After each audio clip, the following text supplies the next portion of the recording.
We're ready to begin our fourth class in the story of the Apostle Peter, and the fourth class will be denial.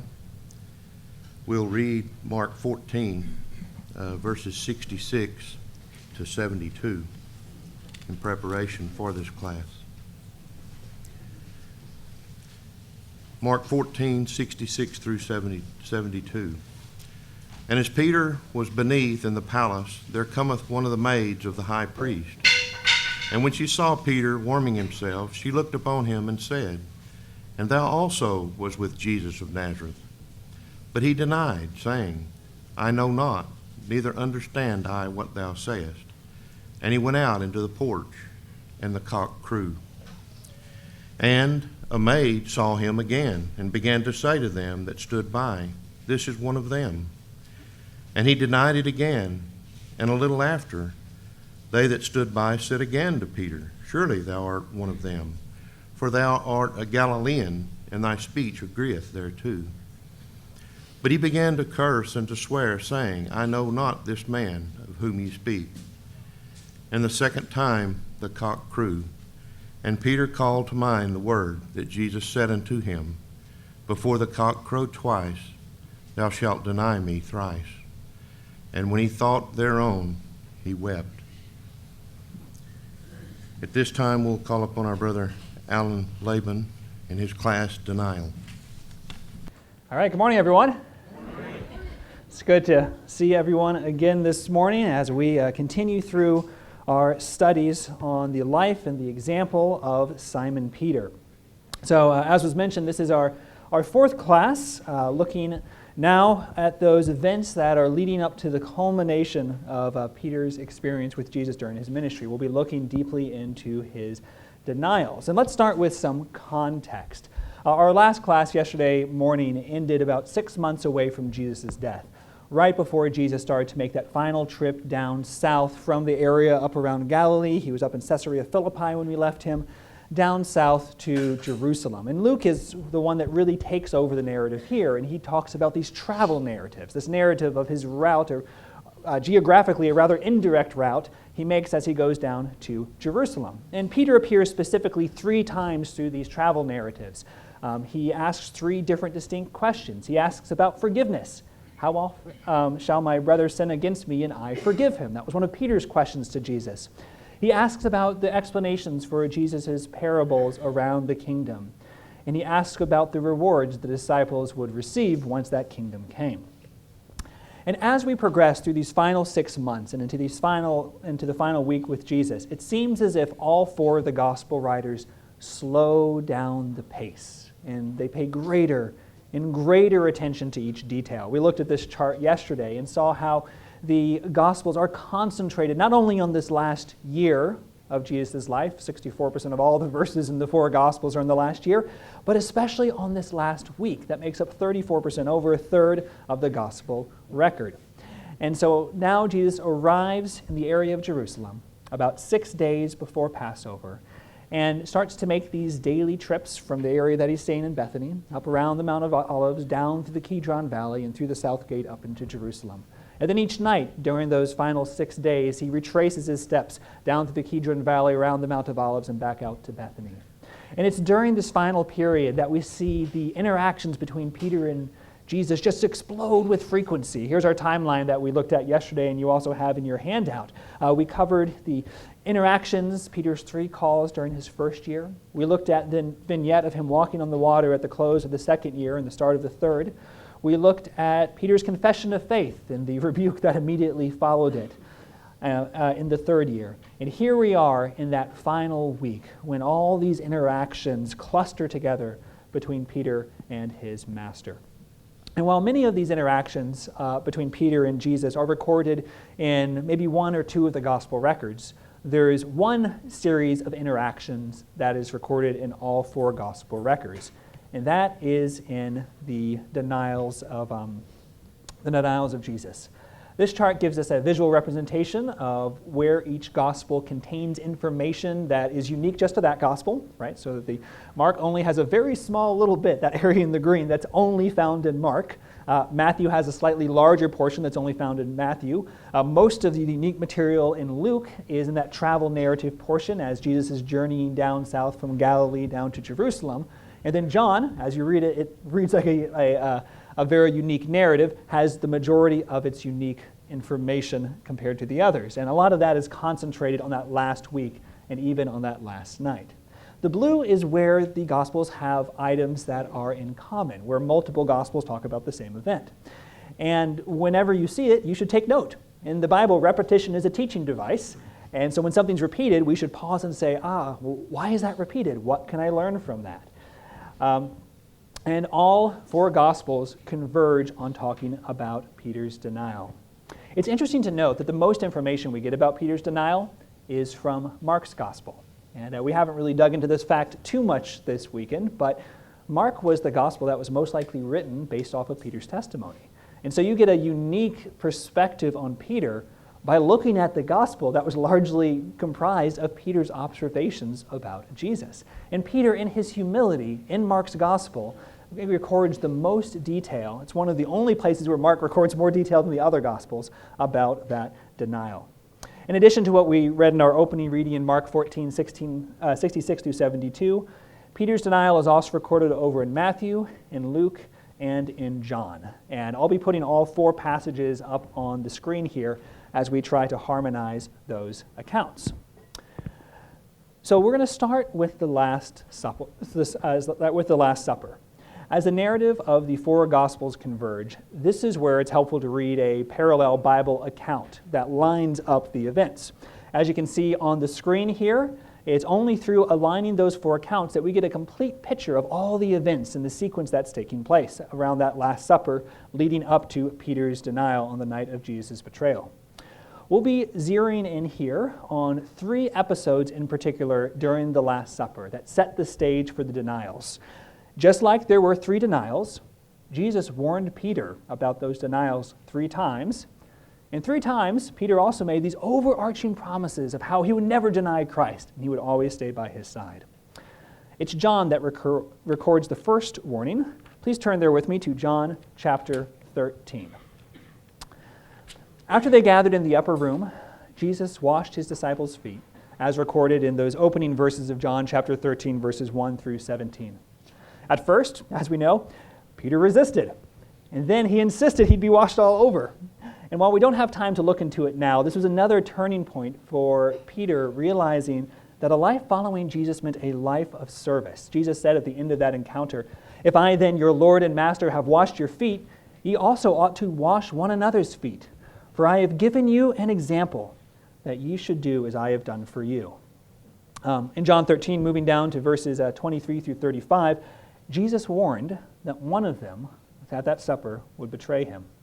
The disciples are there left wondering if it was them that would be betraying Jesus. They didn't know at that point it was Judas. It's in that context that they eat that first memorial meal, when they witness the example of Jesus washing their feet and now examining their own hearts to see, could it be them that would betray their master? Jesus privately lets Judas know that he knew what was going to happen. And then, when Judas leaves the meal and goes out into the night, Jesus knows there are only hours left. The clock starts ticking. Then turning back to his disciples, he addresses them all in John 13, verse 33. "Little children, yet a little while I am with you. Ye shall seek me, and as I said unto the Jews, whither I go, ye cannot come. So now I say to you." Peter hears this and is disturbed. First, Jesus says someone among the 12 is going to betray him. And now he talks about going to a place he can't follow. If there's one thing we've learned about Peter by this point, is that Peter wants to be close to Jesus. He does not want to go to a place where Jesus is not. He wants to follow Jesus everywhere. And that brings us to the first of the 3 warnings Jesus gives Peter about the upcoming denials. So moving down to verse 37, Peter says unto him, "Lord, why cannot I follow thee now? I will lay down my life for thy sake." At one level, we can see Peter's growth here. Peter wants to go wherever Jesus is going. No more trying to resist his call like we saw back on the shores of Galilee. No more like trying to stop him as we saw him journey back down from Caesarea Philippi. And Peter here makes the first of his 3 promises. "I will lay down my life for you." At this point, he does not know the ironic nature of that statement. It was Jesus that would be laying down his life for Peter. And Jesus responds, "Lay down your life for me? By the time the night is over, you won't even admit to knowing me."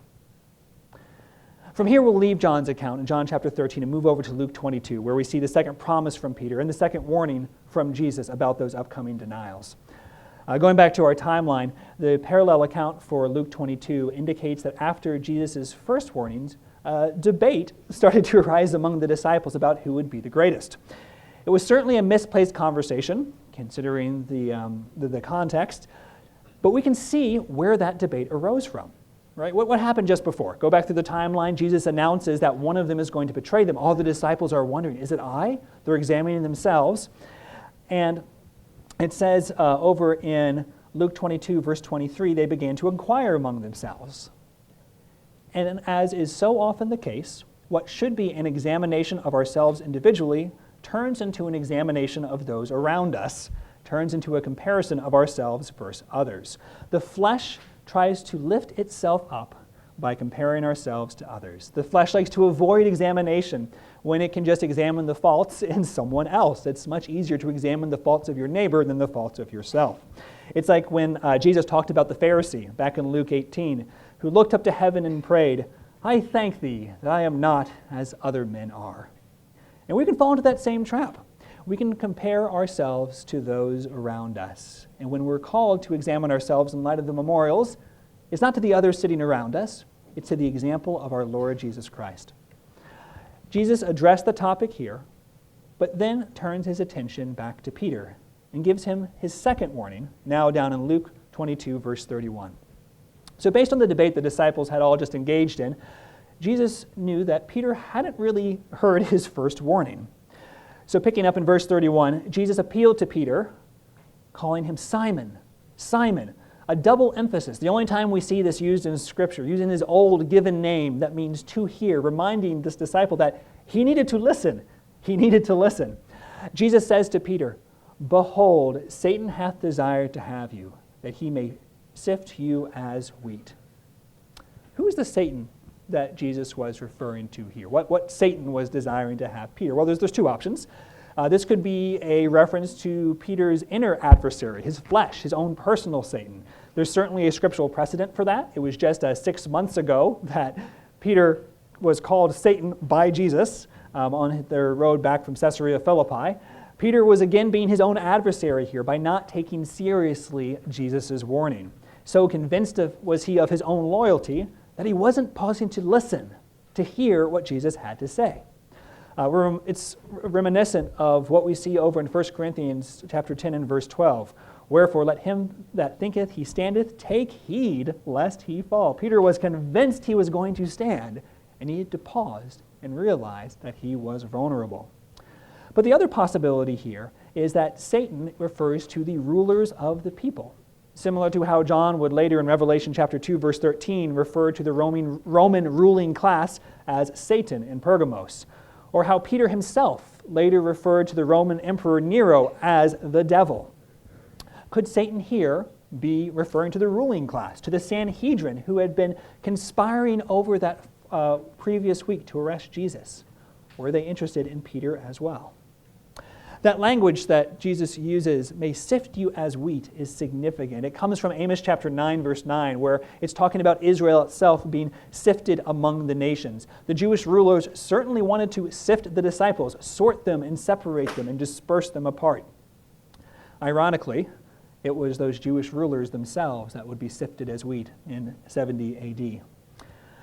Jesus says that he prayed for Peter's faith here, that he would not fail or be eclipsed by the darkness of the night that was about to come.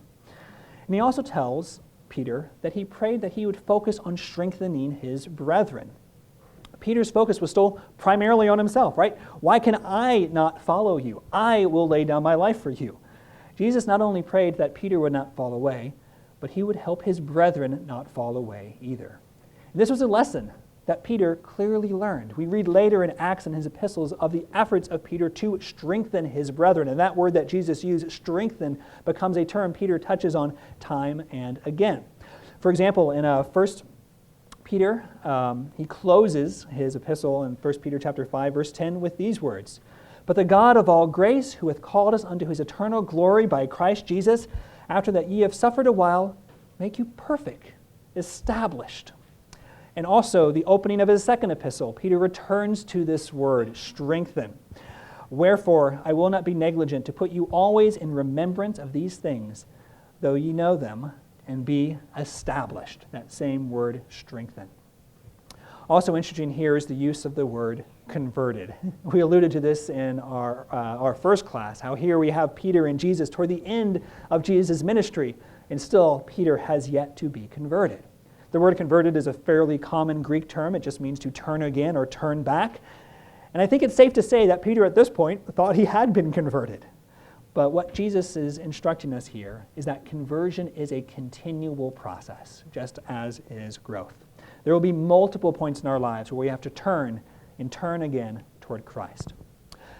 Continuing back in Luke's account in verse 33, Peter responds, "Lord, I am ready to go with thee, both into prison and to death." And if there's one thing we can say for Peter, it's that he tries. In his response, he is showing that he's trying.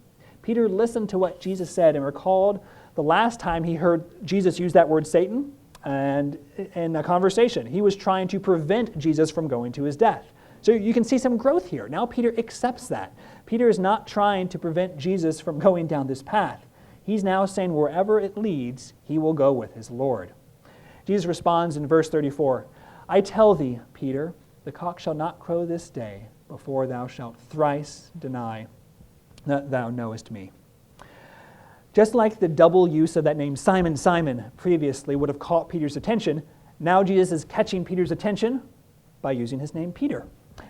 You see, even though Jesus changed Simon's name to Peter back in their first encounter, Jesus had only used that name, well, at this point, 2 other times. At that first instance, back in John 1, verse 42, when he was initially called. In that second instance, as we saw after that great confession in Matthew 16, verse 18. So this is only the 3rd time that Jesus is using that name, Peter. It would have made Peter perk up. As we know, Peter in the Greek is Petros, meaning a piece of rock, is contrasted with the more common term for a large mass of rock, Petra. Peter, that piece of rock, would only find his strength in connection with that larger foundation stone of Christ. And like this was Peter's second promise, this would be Jesus' second warning to Peter. Jesus warned Peter that in his coming denials, he was about to treat that rock of Christ as a stumbling stone. Peter himself would treat Jesus as a rock of offense, a rock to be rejected.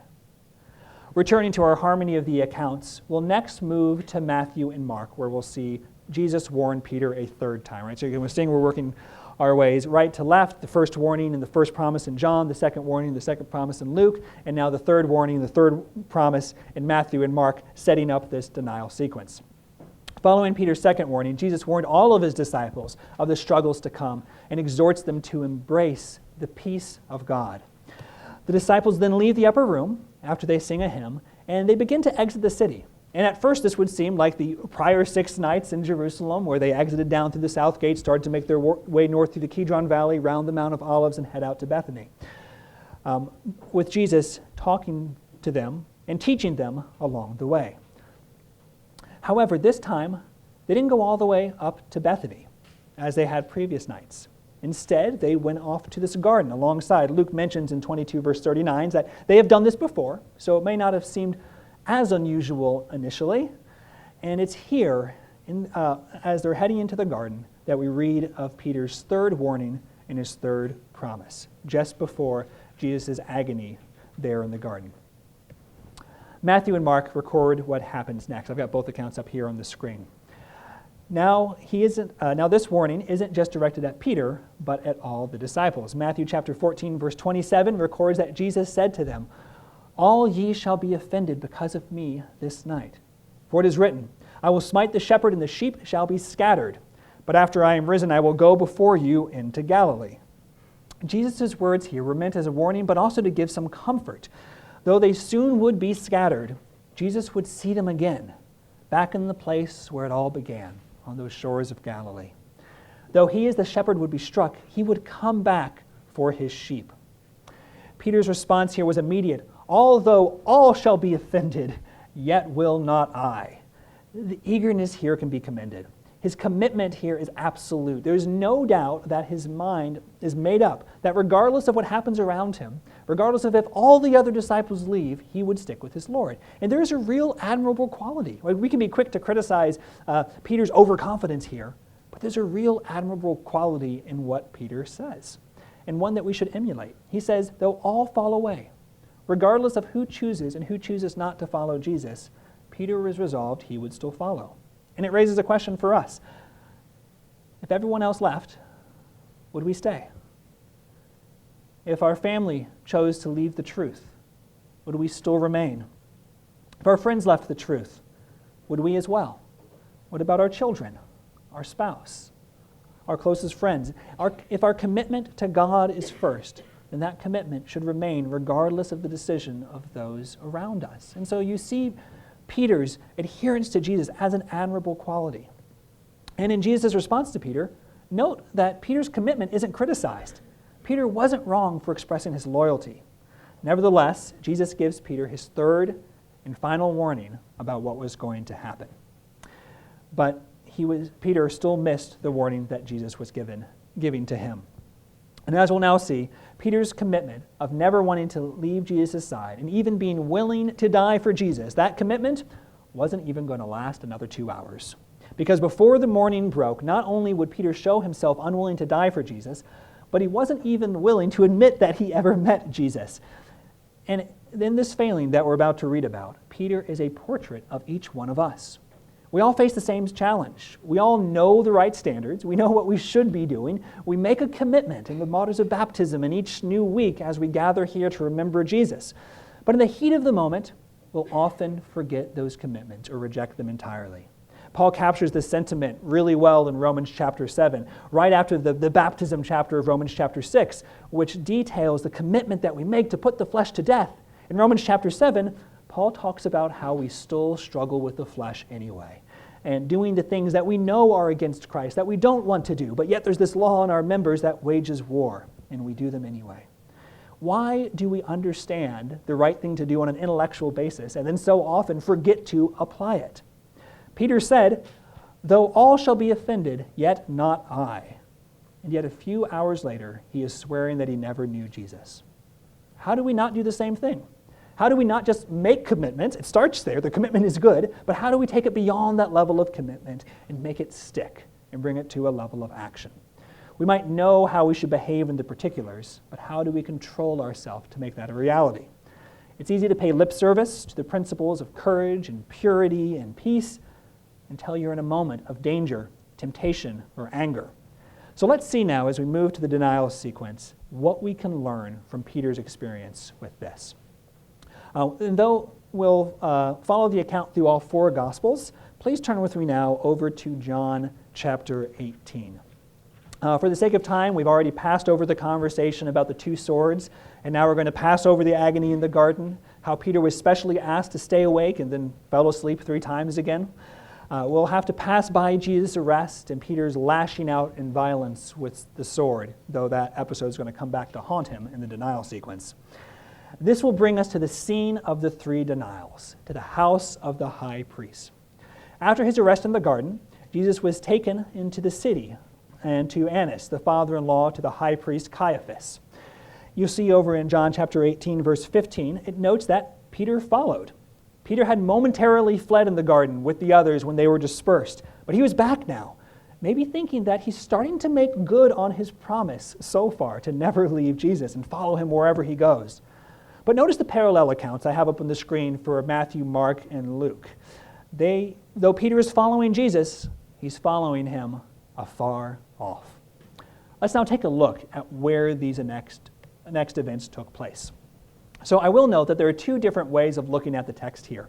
The view I'm going to take is that all 3 denials occurred at the same location, at the combined house of Annas and Caiaphas.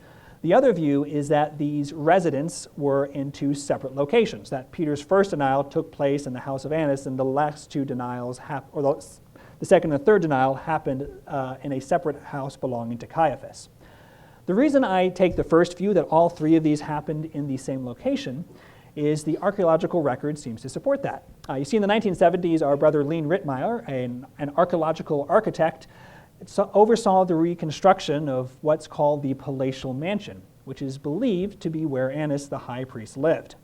And though he was no longer the high priest himself during the time of Jesus, he was still among the most powerful men in the city. And the layout of his home gives away how much wealth and prestige he would have commanded. The footprint of this house was absolutely massive, some 6,500 square feet. It was about 2 stories high. The total square footage between the two stories would have been around 13,000 square feet. To put that in perspective, the average home in Israel around that time, based on kind of what we can piece together from the archaeological record, was around 600 square feet. It would be, to put it in perspective, that's basically moving from something the size of a trailer to a 15-bedroom mansion. The two key features of this palatial mansion where Annas lived was a large courtyard that was open to the air and a large meeting hall where the Sanhedrin could gather. Not only did the size of this building matter, and on a side note, this has been the largest single structure we've uncovered in Jerusalem, but not only was the size a matter of prestige, but its location was important. It was only a short walk over there to the Temple Mount, so the priest could directly leave the house without going down to the central valley, could walk right across to the temple complex. The house contained multiple baths for ritual washing. It had different houses or different rooms for the priests, a reception hall into which Jesus was brought, an adjacent courtyard where Peter would have stood warming himself by the fire. And this would have not just been the home for Annas, but also for Caiaphas, and it was big enough to host the entire Sanhedrin. The fact that Peter followed Jesus, and now that he gained entrance into the courtyard, was a testament to Peter's loyalty. And this was especially a bold move by Peter, considering he had just cut off the ear of one of the residents of that house, Malchus, the high priest's servant or representative, about 30 minutes before. This house is only about a mile or two from where Jesus was arrested in the garden. It wouldn't have taken that long to get there, so that memory was still fresh in everyone's mind. In your booklet, if you want to follow along, you can see a harmony of the denial sequence we'll look at on page number 14. Looks a little bit like this. So I'll go through it briefly, kind of the 15 touch points we have between the 4 Gospels, and then we'll dive into each of the denials in particular.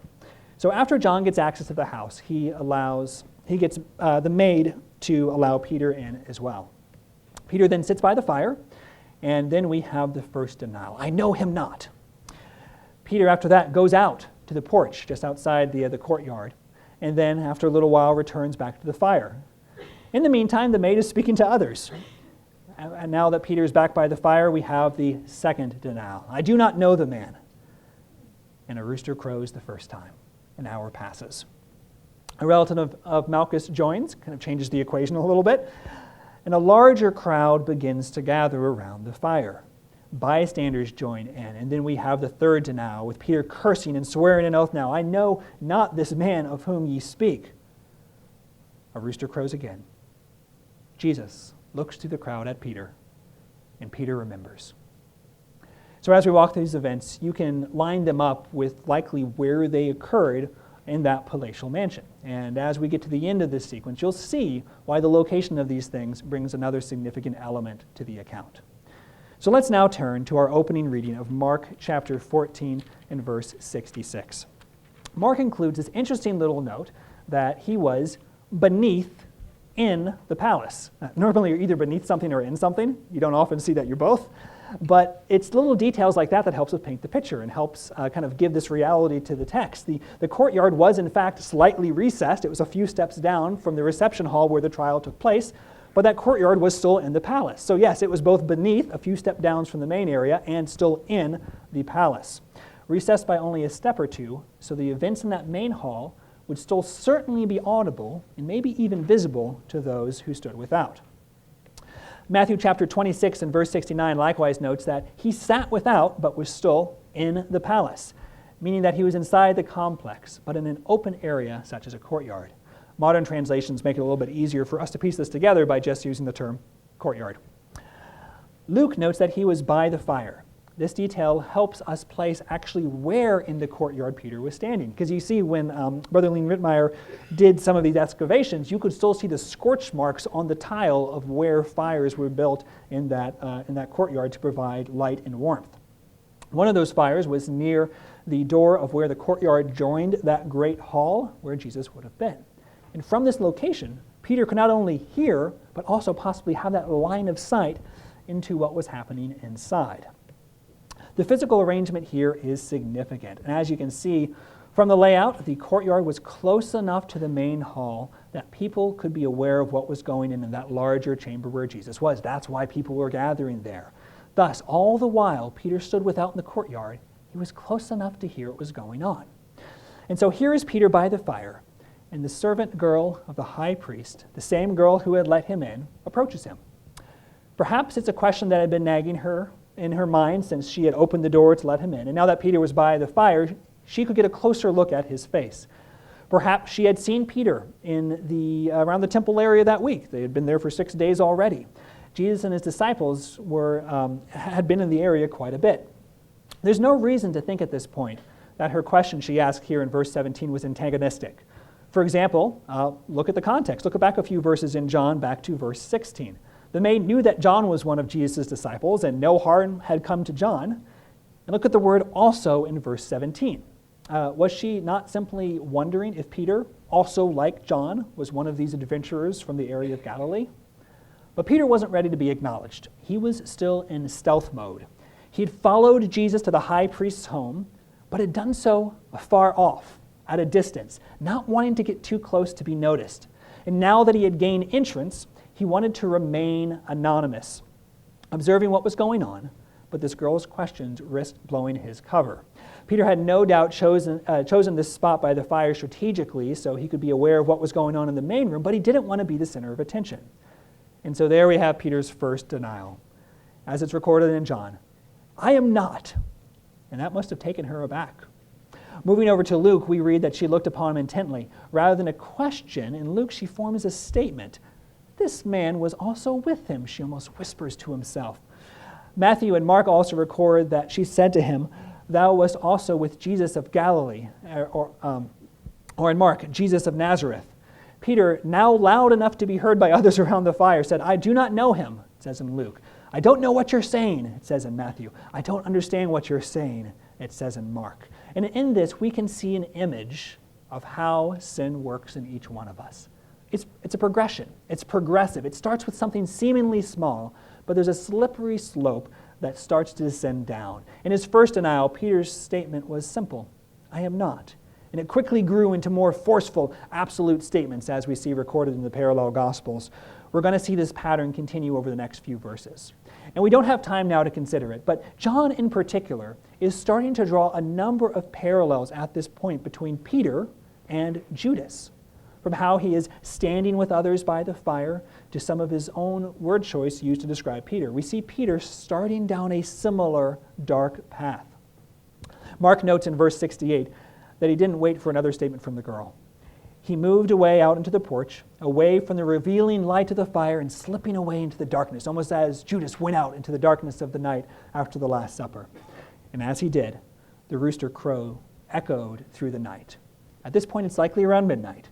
Jesus said before the cock crow twice, you will deny me thrice. And with that first rooster crow, Peter was given a warning sign to turn back. And so too it's often with us. As we head down the wrong road, there will be warning signs to indicate that we should take notice and turn back.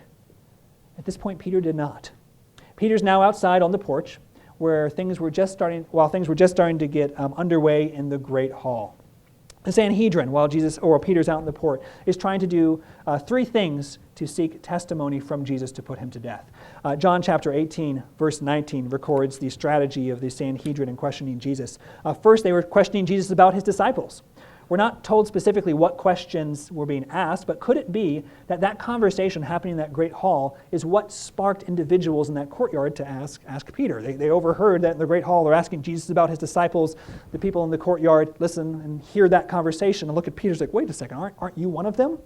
Second, over in John chapter 18, verse 19, they are asking Jesus about his teaching. They had many false witnesses come forward and give testimony about his teaching that either twisted the words of Jesus or misrepresented them in an effort to find evidence of blasphemy. Third, over in Matthew and Mark's account, we see that they were also trying to get Jesus to identify himself as Christ, the Son of God, a confession that Peter himself and the other disciples had made earlier, but he was not now willing to repeat in the presence of those witnesses. But Peter, now being out on the porch, was missing all of this. Peter wanted to go back down to the fire, so he wasn't going to miss any more.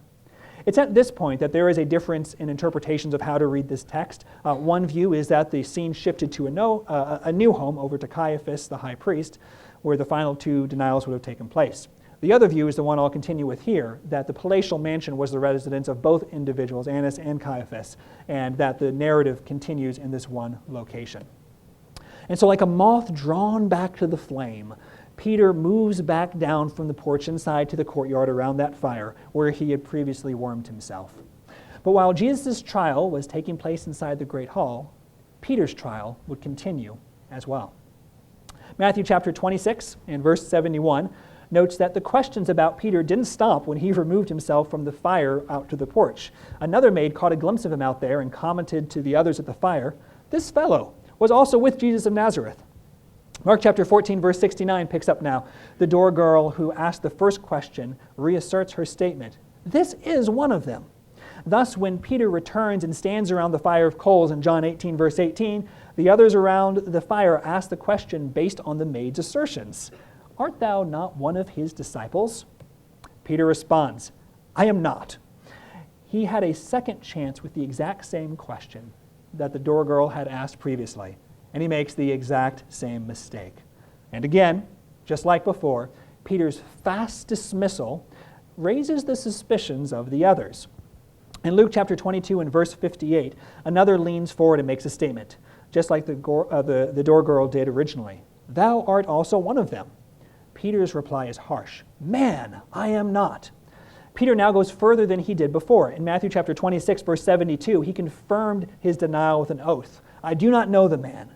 Mark implies in verse 70 that there was much more to this statement as well that's not recorded here.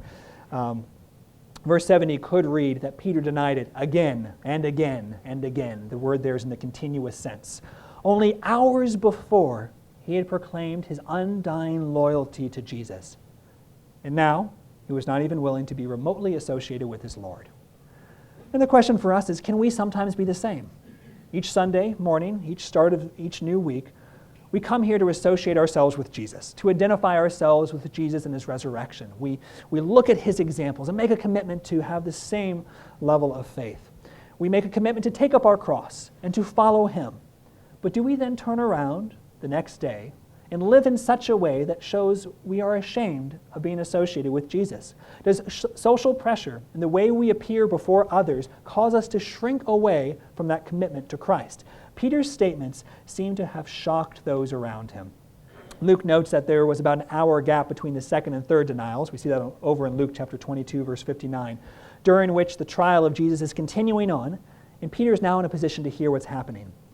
That must have been what kept Peter there, and perhaps how Peter justified his denials to himself. I'm just making these statements so that I can continue to be near my Lord, at least physically.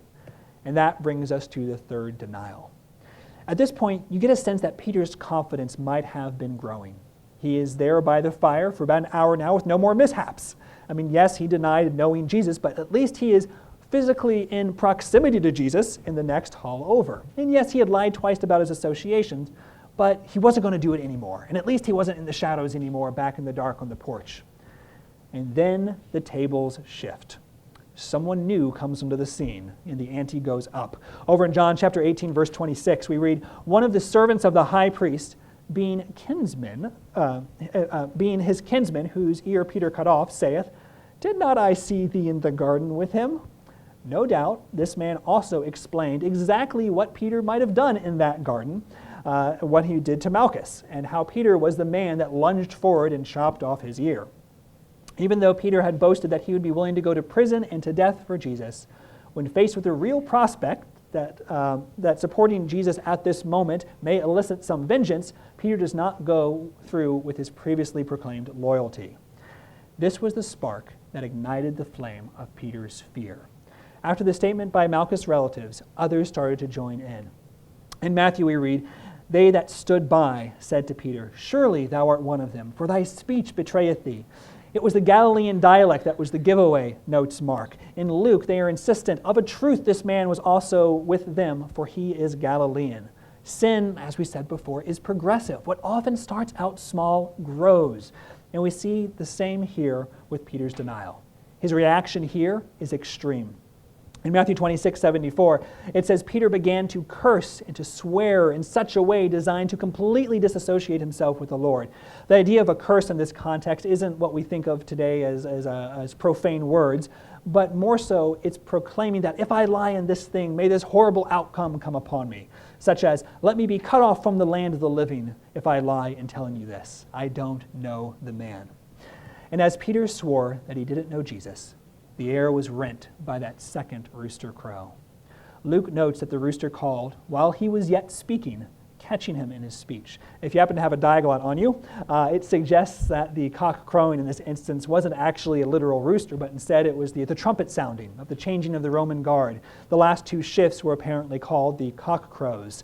This sequence does seem to line up with the timings given to us in Luke and Mark and would give us a sense of a timeline of the first denial around midnight.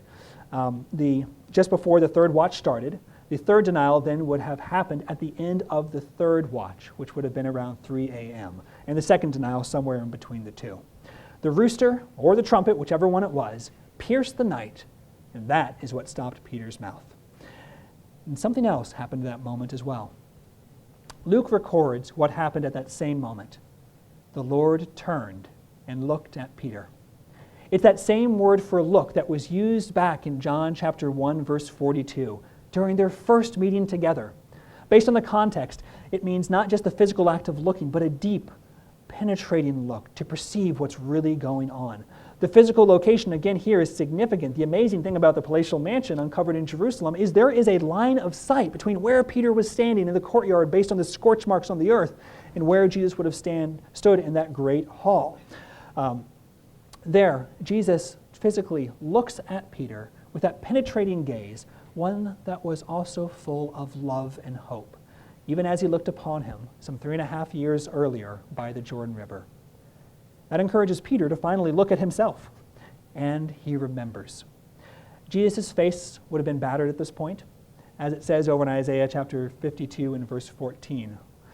Peter would have realized that he was also fulfilling a prophecy of his own, that he was being one of Jesus' close neighbors that was rejecting him. Psalm 31, verse 11. Peter remembers Jesus' warning now, but it's too late. But in the future, he would continually call this lesson to mind. Throughout his epistles, one of the major themes that we see Peter return to is that of remembrance. Peter may have remembered the words of Jesus over in Luke chapter 12, verse 8 and 9. "I say unto you, whosoever shall confess me before men, shall the Son of Man also confess before the angels of God. But he that denieth me before men shall also be denied before the angels of God." The scene here ends rather darkly. Peter runs out, weeping bitterly, it says, or more literally, weeping violently. He stumbles through the streets of Jerusalem as he runs until he comes to the place where Jesus was crucified. We see that note over in 1 Peter chapter 5, verse 1. It seems he no longer considers himself worthy of even being called a disciple, as he completely failed not only to follow Jesus, but even to acknowledge him. At this point in the narrative, if the gospel record stopped here, there wouldn't be much difference between Peter and Judas. Both enemies stood with the enemies, or both men stood with the enemies of Jesus. Both denied their Lord in word or in deed. Both failed to follow him when it mattered the most. Both went out into the darkness and finally became convicted of the gravity of their sins and fled. But there's a difference. The difference seems to be in that Peter knew that in spite of his sin, the Lord was full of love and mercy. While Judas despaired and took his own life, Peter held on to hope. Judas figured that he betrayed the Lord denying him in deed and in word. And surely this would mean that there was no hope. That as it says in Luke 12, verse 9, that he would be denied before the angels of God. But Peter may have remembered the next thing that Jesus said. Remember, one of Peter's most redeeming qualities is he held on to the word of the Lord. Judas may have stopped at that quote from Jesus, denied before the angels of God. But in Luke 12, verse 10, Jesus continued and said, whosoever shall speak a word against the Son of Man shall be forgiven him. Peter, ever remembering the word of the Lord, remembered that his Lord was merciful. The difference between Peter and Judas wasn't the degree of their sin as much as it was their degree of belief in the mercy of the Lord. And that belief would not be disappointed. After 3 days, Jesus had these gracious words for Peter when he appeared to the women returning from the tomb. Go tell my disciples, and Peter also. The disciple who had wandered the furthest away was called the loudest to come back. There was still yet a role for Peter in God's plan. So what can we learn from this? Where did Peter go wrong? Well, first he overestimated himself. He didn't recognize his own weakness. He didn't heed the warning that Jesus gave him. And there's a warning there for us as well. We need to be careful not to overestimate ourselves.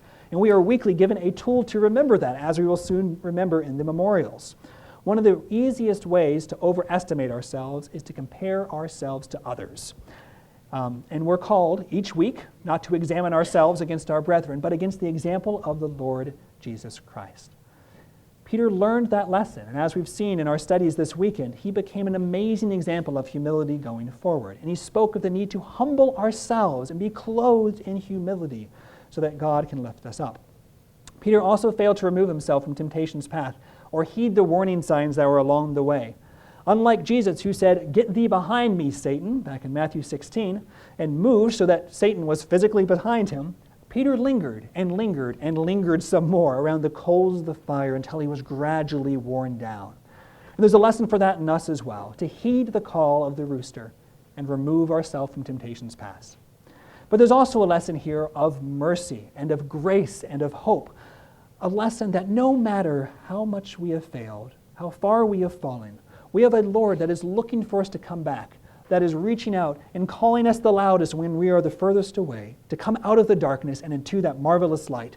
We have a Lord that is gracious, full of tender mercy, and though we may reject him, will call us back to come and follow him all the same.